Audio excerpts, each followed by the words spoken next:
Chapter 14. Nan and the Policeman. And as he ran, he noticed the trodden-down flower beds, the broken ferns, the footprints in newly planted earth. He had done that, chasing Rosemary.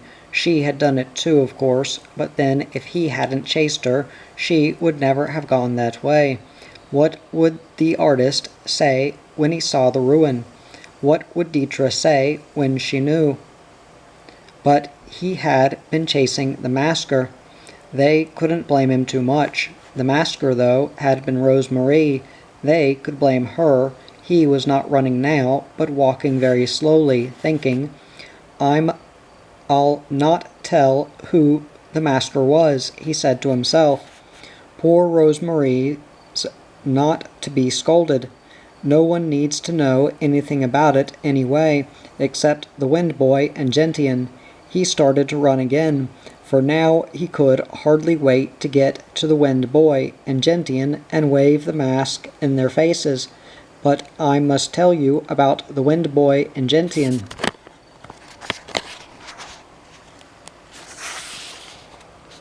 Now, the Wind Boy had found Gentian quickly enough, and got her goal too, for her feet, even in their sandals, were no match for his strong wings. Together then they had hunted for Kay. Of course they could not find him, for it never entered their heads that he might have disobeyed Deetra and gone into the artist grounds. For a while the policeman, who had been there for some time, standing near the little swinging gate, kept his silence and watched Gentian searching. Of course, he did not see her comrade, the Wind Boy.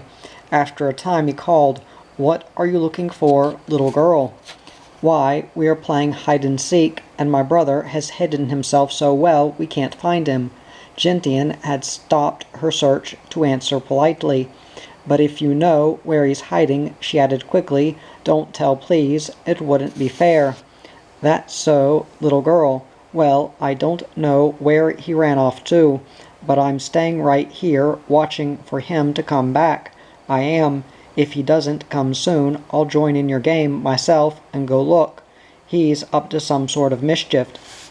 The policeman, you must know, had watched Kay steal on his tiptoes to the hedge, crawl in and disappear. The hedge was so high that he had not seen the masker slipping from tree to tree on the artist lawn, nor Kay finally chasing it. But while he had waited for Kay to reappear, he had been thinking, and out of his thinking had come the conviction that Kay had gone to some place where he kept the mask hidden, and at twilight would come sneaking back through the hole in the hedge wearing it. For in spite of Nan, he could not give up the feeling he had had for days that this little foreign boy and nobody else was the masker. Oh dear, Gentian said so softly to the Wind Boy that the policeman could not hear. If he's going to stand there watching us so suspiciously, it's no fun playing any longer. The Wind Boy agreed. Besides, he said, it's deep twilight now, and time for the masker. Let's sit here by the hole, not say anything, and start watching for him, Gentian suggested. Yes, let's, said the Wind Boy. So they sat down on the grass, close up against the hedge, their arms wrapped about their knees, to wait and watch in the twilight. Gentian's eyes were dark with excitement. She felt sure that they must catch the masker this time. When it came creeping through the hole, Gentian would hold it, while the Wind Boy tore off its mask. Oh, if Kay were only here to help, and have the fun too. He must see it was twilight himself. Why did he go on hiding? The policeman had opened the gate, and was coming in. Oh dear, what did he want now? Why couldn't he keep away till this was over? Gentian was not really afraid of the policeman. Mother and Nan were nearby in the house, so there was nothing to be frightened of, but he was making himself a dreadful nuisance. He came across the grass to Gentian and the Wind Boy. "You've chosen a good place to watch," he said. "Guess I'll join you." Gentian did not answer. She forgot politeness and stared straight ahead. Well, of course, if the policeman stayed here and the masker did come through the hedge, he would be the one to catch it. He was so big and strong, and his arms were so long. Perhaps he'd put the mask away in his pocket when he got it, and the wind boy couldn't tear it up at all, and would be as badly off as ever. The wind boy had the same thoughts. He looked at Gentian with troubled, clouded eyes. "Oh, bother," he said. "Why couldn't he leave it to us?" Gentian looked up at the policeman. "Perhaps it won't come this twilight," she suggested. She had thought all along it was the masker he was waiting for, and what he had said about Kay was merely teasing. "Perhaps it will, though," the policeman answered, looking down at her suspiciously. "Anyhow, here I sit for a while to see." And down he did sit between Gentian and the wind boy. If the wind boy had not moved quickly, the policeman would have sat on him, for to the policeman the wind boy was nothing at all. At that minute they heard running feet coming toward the hedge from the other side. It was very exciting. It must be the masker. They were almost certain of it. And then Kay came bounding through the hole, swinging the mask high above his head, his face shining. The policeman sprang and grabbed him by the shoulder. "There now, I was right. I shouldn't have listened to that girl Nan." Kay was taken by surprise, of course, but he was not frightened, only startled. When he saw Gentian and the wind boy, he smiled as though a policeman, having him by the shoulder and frowning like a thundercloud, was nothing. But the policeman mustn't get his hands on the mask. "For you, wind boy," Kay cried, and tried to toss the mask over the policeman's head to him, but the policeman was too quick for him and got it. "That there mask goes with me. It's my proof that I caught the masker," he shouted. He held it fast in his muscular hand. "You caught the masker," Kay cried. "How can you say such a thing? You weren't even there." "Well, I always guessed that you were the masker, you young rascal. But now I've caught you red-handed with the thing itself." "No, no," Kay protested. "I chased the masker and caught her. I took the mask and came running with it to the wind boy. It's really his, you know, since he made it." The policeman paid no attention to the mention of the wind boy. "Well, son," he asked, "who was the masker then, if 'twasn't yourself? Out with it." But Kay's sure smile had frozen and died. He answered only with silence. At his silence, Gentian and the wind boy were amazed, but the policeman grinned. "Oh, do tell us quickly, Kay," Gentian pleaded. "He mustn't think you're the masker." But Kay stared straight before him. "I'm not going to tell," he said quietly. "It ought to be enough that I've got the mask, and it won't frighten children ever again." "Oh, it was you all right," the policeman said, delighted with his own cleverness. "And you had everyone but me were well fooled. Even that Nan there, who's smart enough to have known better." "Oh, Kay," Gentian was almost crying. "How can you let him say that?" Nan, from a window in the little brown house, had seen the policeman out there in the twilight, the mask in one hand, the other gripping Kay's shoulder. She came running. "What is it?" she asked the policeman. "You've got the mask. Good, but why are you holding Kay so?" "I'm holding him so because he's a mischievous scamp, and you should have known it. Now I'm going to march him into his mother and inform her, then to the artist for the reward.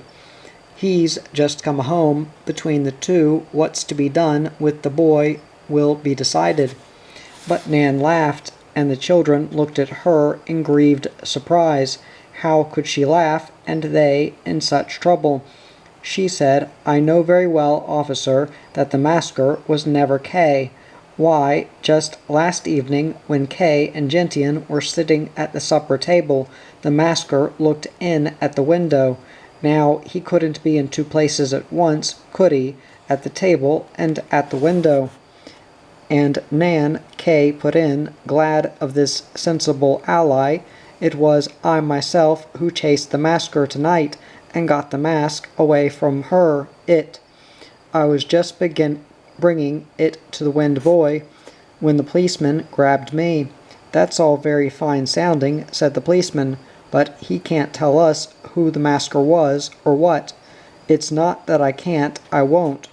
Let me see the horrid thing, Nan commanded, but gently holding out her hand for it. Be careful then, the policeman cautioned her. Nothing must happen to it till the artist has had a look. He never would believe it was as horrible as I said. He always laughed at me. Nan held the mask up and looked it square in its green eyes. You are rather horrible, but you are funny too. She spoke to it as though it were alive and could hear her. It was only mischief that made you first, but then you grew into something worse. You frightened the little children. You made one little boy sick. That was wicked of you. So now you must be torn to bits and thrown away on the wind, and never, never, never frighten children again. The policeman was startled by Nan's last words. He stepped quickly toward her to take back the mask, but Nan was too quick for him. She whirled about and tossed it to the wind boy. He caught it with glad eagerness and rushed away, tearing it to little bits as he went. The brown and green leaves and twigs that made it were all scattered about on the grass. Gentian and Kay saw the wind boy lift his wings then and fly away up into the twilight air. For a minute there was the other village hanging above their own, other houses, other gardens, and away off the other woods, and other mountains all clear in crystal twilight. But quickly the policeman's voice called them back, and they forgot the clear land. Now you've done it, he cried to Nan. You might have seen how easy broke it was. What did you mean by tossing it up like that? For all that the policeman had seen, too bad for him, was Nan throwing the mask into the air, and then it being whirled about in a sudden burst of spring wind, and scattered in tiny pieces over the grass. But Nan did not look a bit sorry, and neither did she seem afraid of the policeman. No, she went directly to him and lightly lifted his hand from Kay's shoulder. He'll not run away from you, she said. Don't you see that he's only a little boy and has no place to run to, except his mother back there in the house? Well, I suppose you're right. He couldn't escape us. Now he's found out. We'd best march him to his mother. Come along, young man. But Nan stood in front of him. Please don't tell his mother tonight, she said. She has only just this minute started to work on a little statue she is making. Evening is her only time for this work she loves best, for all day she has to be at the factory. If you go in and disturb her now, she may not be able to get back to work tonight at all. Artists are like that. The policeman stared. So, but she's got to know. Something's got to be done to him. When may I tell her? Tomorrow evening when she comes from the factory. Then you may tell her. Until then, I promise you, Kay will not run away. All right, I hadn't the mind to disturb her the other night either. Remember, when you live in a town with a great artist. He nodded his head toward the artist mansion. Over the hedge, you get to know something about artists and the way they work, but I'll go along to him now. He does his work mornings. Yes, do go to the artist. I'm sure he won't mind your not having the mask to show. You can say it was my fault. It's getting broken.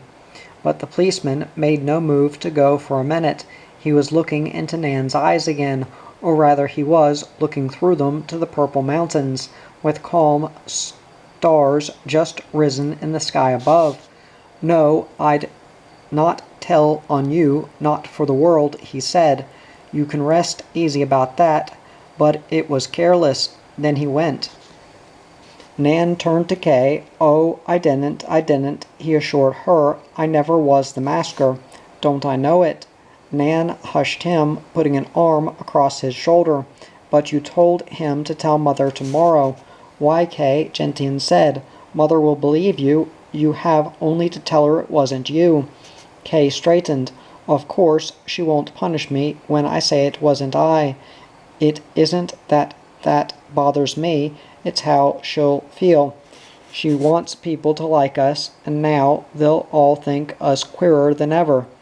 Not only queer, bad. Perhaps I'll be expelled from school, and Mother will be miserable, and it will all be my fault. Well, anyway, let's be glad that she's not to be troubled tonight," Nan said. "For now that the Wind Boy is happy again and back with his comrades, this is her chance to get the statuette right. He will look glad of his wings tomorrow, and have clear eyes. Oh, do you think the Wind Boy will come back tonight, so that she can see how happy he is? Hardly so soon, when he has just got his comrades back, but your mother may follow him to the clear land. That is where she does her true work, you know, even if she does forget about it when she's back." With an arm across each child's shoulder, Nan turned to the house. "Let's steal in very softly and up to my room," she whispered, when they had come to the door. "Your mother must not be called back from the clear land until she has got the Wind Boy, just as he is now, into her plastilina. That would spoil everything." But as they slipped past the sitting room's open door, they looked in at Dietra. The statuette was before her on the table, and her fingers were working quickly and surely on the brow. Her eyes looked straight at Kay, but without seeing, for this was not the real Dietra here, their own mother. She was off in the clear land, watching the Wind Boy at play with his comrades. This that the children saw was only her mechanical self, you know, the self that walks and runs and leads you about, if you ever chance to walk in your sleep. That self, that part of you, never can go up into the clear land. The children made no noise on the stairs. But when Nan's door was closed behind them, then they could speak, but even then they were careful and kept their voices hushed. No sound must drift down from the window and into the room where Dietra was working on the Wind Boy. Nan told them stories. Gentian sat at her feet, leaning against her knee, but Kay sprawled on the floor, his chin in his hands, his eyes looking out into the darkening night. And though Nan's stories were wonderful and magical, still Kay heard little of them that night, for he was promising himself over and over, "I won't tell on Rose-Marie, no matter what they do. I'll not tell even Mother. A good thing the policeman didn't guess. I'm glad he didn't guess." But even so, he dreaded tomorrow. Chapter 15. Rose-Marie is waked by the little silver bell.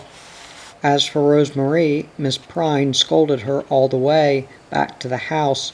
She scolded her for leaving her lessons to run out to play.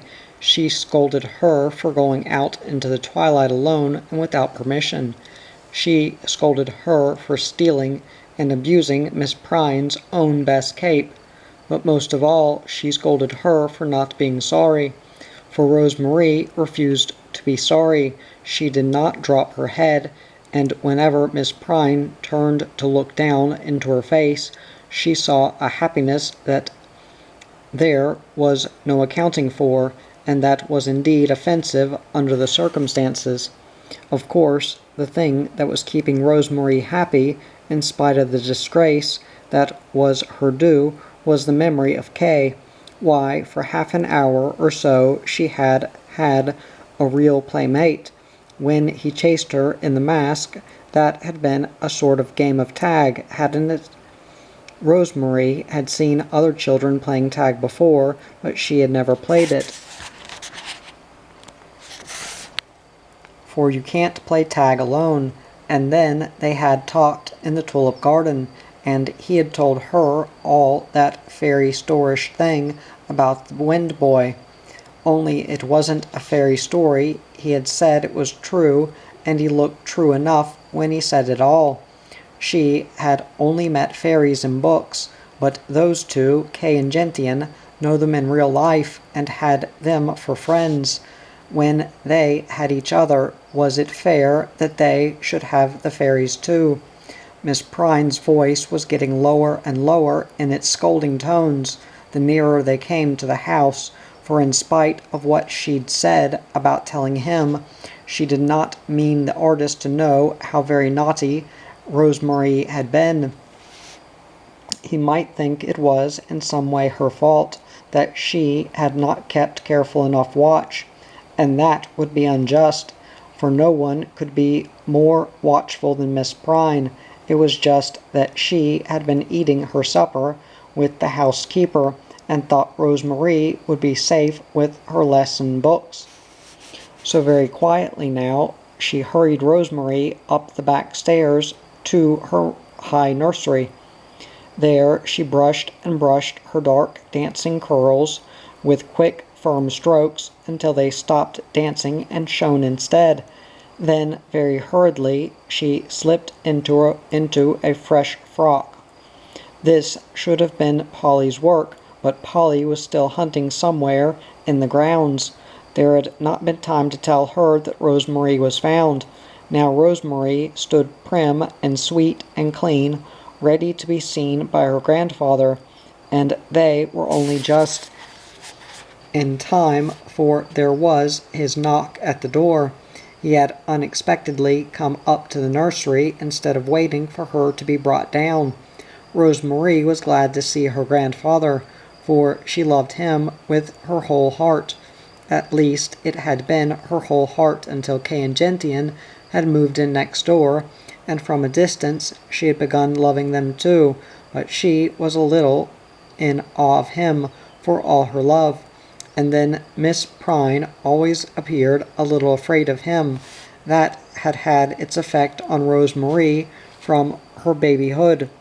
His first words tonight amazed her. "Well, have you been having a good time with that little girl and boy next door? Better than playing always alone, eh?" But Miss Pryne interrupted quickly and nervously before Rose-Marie could answer. "Oh, we haven't begun that yet," she said. "You did not say there was any hurry about it in your telegram." And right on top of your telegram came the news from the policeman that both those foreign children were mischievous beyond the ordinary, and that he suspected the boy of being the masker.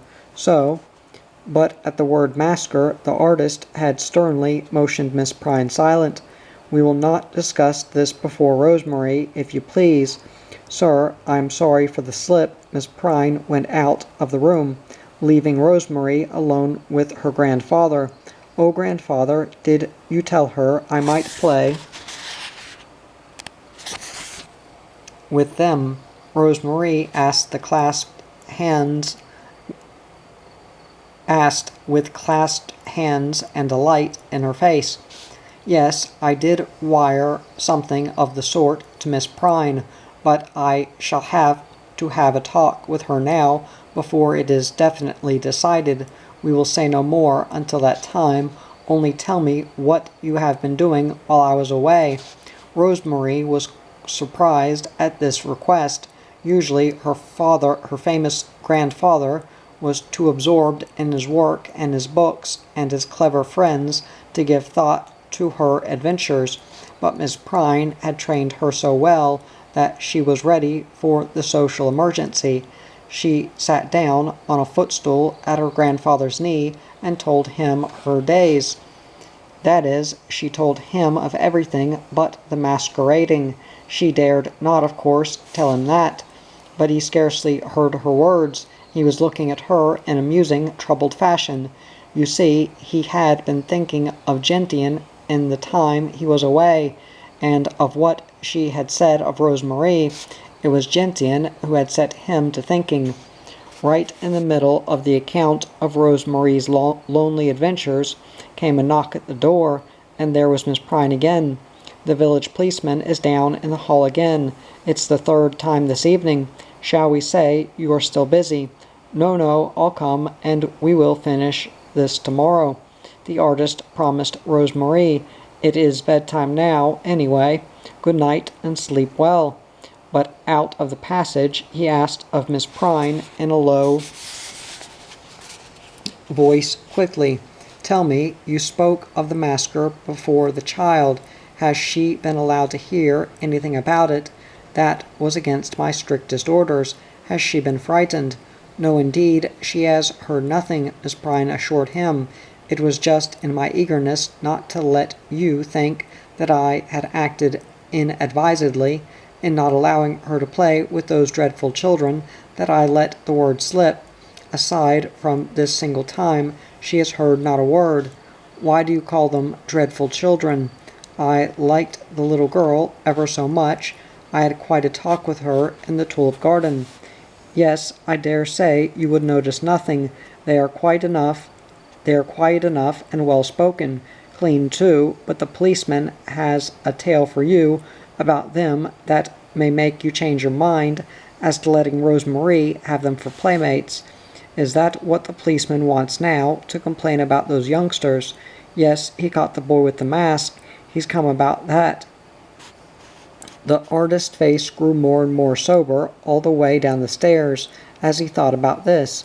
"You know all that the policeman had to tell him, and so you shall hear what happened to Rosemarie that night, for a wonderful thing did happen. She went to bed with a glad heart, for had not her grandfather hinted that she might be allowed to play with Kay and Gentian?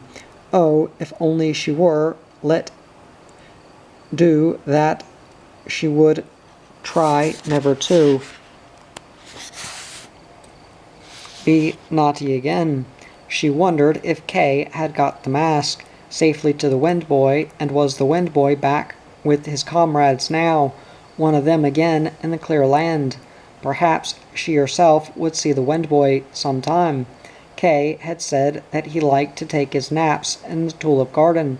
Tomorrow she would go softly there and watch. She would make Miss Prine sit on the lowest stone step and wait for her, for Rosemarie was not supposed to go so far as the tulip garden by herself. Yes, she would surely look for the Wind Boy in the tulip garden tomorrow. In the midst of these happy thoughts she fell asleep. On a stand at the head of Rosemarie's bed stood a little silver bell. This was for her to ring if she should wake in the night and want anything. She never did ring it, for she always slept right through the night, as healthy children should. But tonight a strange thing happened. The little silver bell at the head of her bed was rung, ever so lightly, but not by Rosemarie.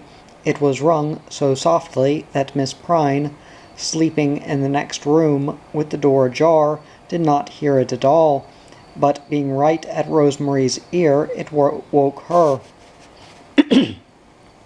She sat up in her bed. Who had rung it? The room was silvery with starlight, and Rosemarie could see about in it quite well. Over by one of the windows, the window where the big dollhouse stood, was something brighter than the starlight. When Rosemarie looked at it hard, she saw that it was a person. "Who are you?" she whispered through the room. For she was not sure at first that it was not just a dream she was having. The person did not answer at once, but moved toward her in starry brightness. She came to the edge of Rosemarie's bed and sat down there on the silk coverlet. "Don't you know who I am?" the starry person asked. Then, "Why, you are Nan, the maid next door."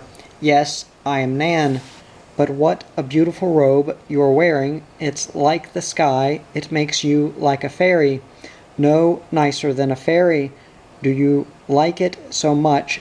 Gentian does too, and now she has made herself one like it." "Gentian has? Oh, if I am allowed to play with her, will she let me see it?"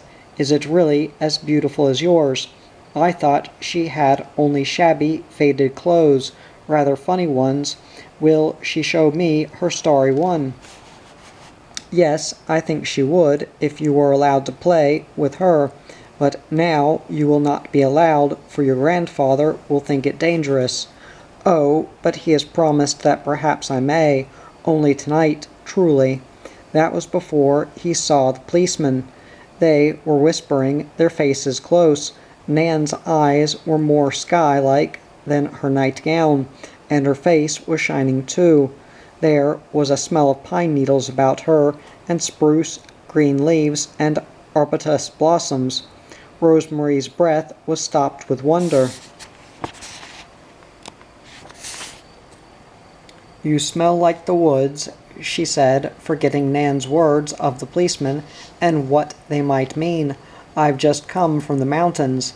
"Not just tonight. How could you get way there and back just tonight? I saw you from my window at supper time. Oh, in my starry brightness. That's what Gentian calls this nightgown. I can do that easily enough."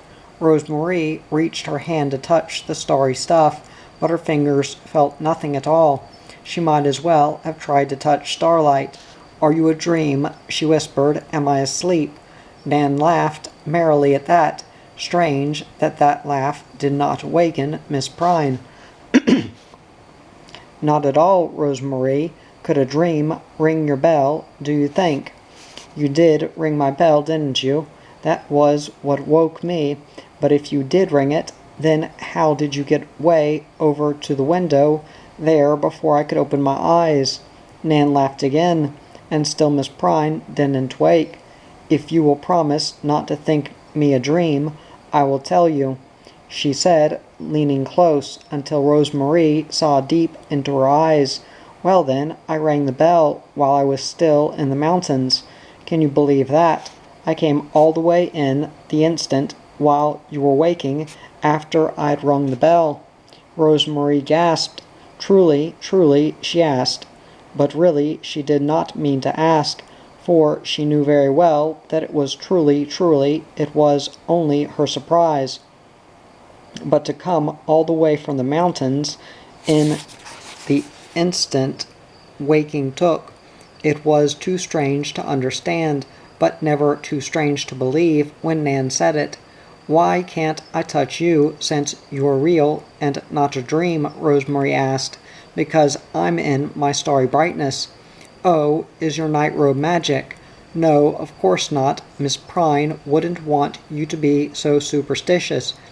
Nan was still laughing. "But what else but magic can keep me from touching you and let you travel so fast and ring a bell from all that way away?" "Dear Rosemary, if I could tell you that, I would be very wonderful. I myself don't know the hows of it. I'm just a girl from the mountains." They were silent for a while Rosemary wondered, but she kept her gaze on Nan's eyes of sky, and knew it was no dream. Then she remembered what Nan had said of the policeman. "What about the policeman? How can he stop me from playing with Gentian and Kay?" she asked. "Well, you see, he came tonight to tell your grandfather that Kay is the masker. Your grandfather won't like that. He'll think Kay's not a child you should play with. But Kay isn't the masker, so grandfather can't." Nan didn't say anything. She merely looked at Rosemary. "But if I tell him I'm the masker, what will they do to me? What will the policeman do?"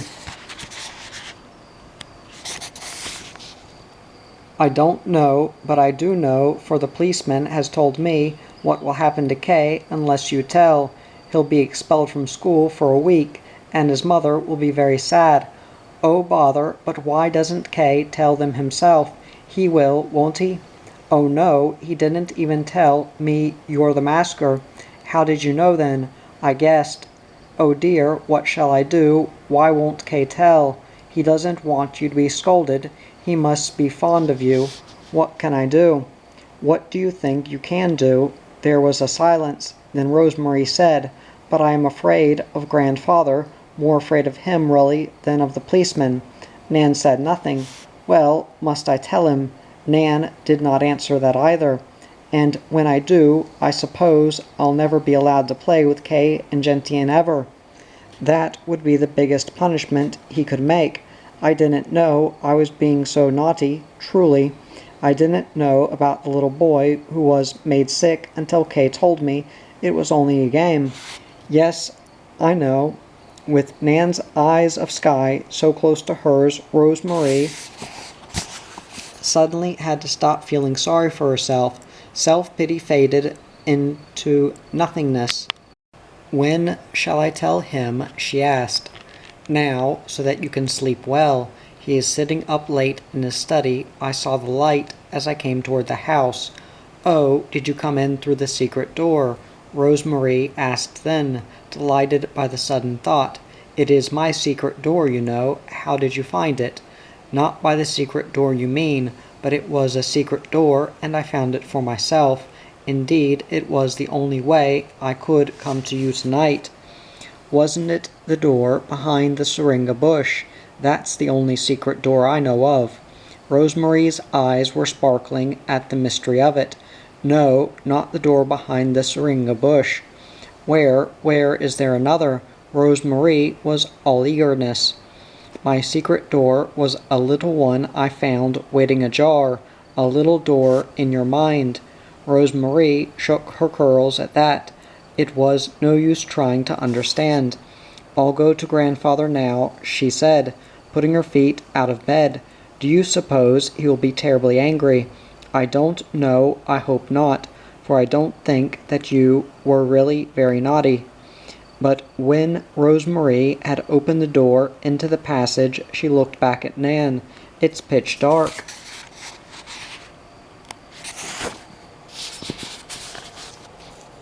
She whispered. "All the lights are out, and everyone's in bed."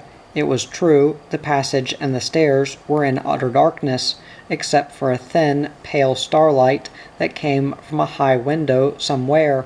Rose-Marie ran back to Nan, but in the middle of the room she stopped. Being a coward was no good, but she asked, "Will you be waiting here when I get back to tuck me in, Nan?" "Yes, I'll be waiting," Nan promised. So Rose-Marie took heart and went out into the dark hallway again. There she felt her way along the wall to the stairs. No starlight reached the stairs, and all was utter darkness. Rose-Marie had her eyes tight shut all the way down. But that made no difference. She could have seen nothing with them open. There was more starlight in the hall beneath, and that helped her to the second flight of stairs. They were long and turning, but at their foot was her grandfather's library door. Rose-Marie, to her mingled relief and fear, saw the light shining through a crack at the bottom. She knocked ever so softly. "Who is there?" "I, Rose-Marie." The artist came in quick strides to the door and flung it open. He looked down in amazement at Rose-Marie in her little white nightgown and bare feet. "Oh, grandfather, there is something I must tell you. Couldn't it wait until morning, my dear child?" "No, at least, Nan thought I couldn't sleep well till you knew." "Who is Nan?" "The girl from the mountains. But it's the masker I've got to tell you about." "Oh, grandfather, I'm the masker. I was all the time. Kay knew nothing about it till tonight, when he caught me at it and made me give him the mask for the Wind Boy." The artist's brows knit into a puzzled frown. What was all this about a girl from the mountains and the Wind Boy? Was it Gentian's Wind Boy and Rose-Marie the masker? And what was she doing here, his perfectly cared-for little granddaughter, standing in the dark, draughty hall in her nightgown and bare feet? Where was Miss Prine, anyway? What was it all about? He ran his hand through his clustering gray curls so like the Wind Boy's. Then he led Rose-Marie into the room and made her sit on the sofa. He wrapped her round and round, bare feet and all, in a gay striped Roman shawl, and sat beside her. "Now, Rose-Marie, begin at the very beginning, and tell me everything. Don't cry." Rose-Marie had not known there were tears in her eyes. How could you be the masker? That's absurd. So Rose-Marie wiped away the surprising tears with a corner of the shawl, and did tell her grandfather everything. When she had come to an end, he sat silent for some time, but after a while he said slowly, wonderingly,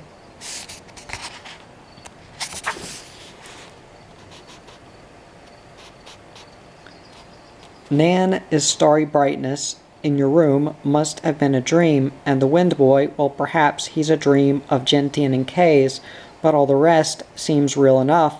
And then, to Rose-Marie's utter surprise, her grandfather suddenly took her upon his knee, Roman shawl and all, and leaned her head against his shoulder. "How lonely you have been," he said in the saddest, kindest voice. "It is all your selfish, old grandfather's fault. You should have had playmates all this while. Mea culpa." They sat that way for a long time, not saying anything. And after a time, Rose-Marie, in spite of the deliciousness of being loved by her grandfather, fell asleep. When she woke, it was morning, and she was back in her bed, in her high nursery room. But it was still very early, and Miss Prine was not yet stirring. Rose-Marie lay, the only one awake, in the big still house. Right at once, though, she knew that last night had not been a dream, for she was still wrapped around in the Roman shawl from the sofa in her grandfather's library.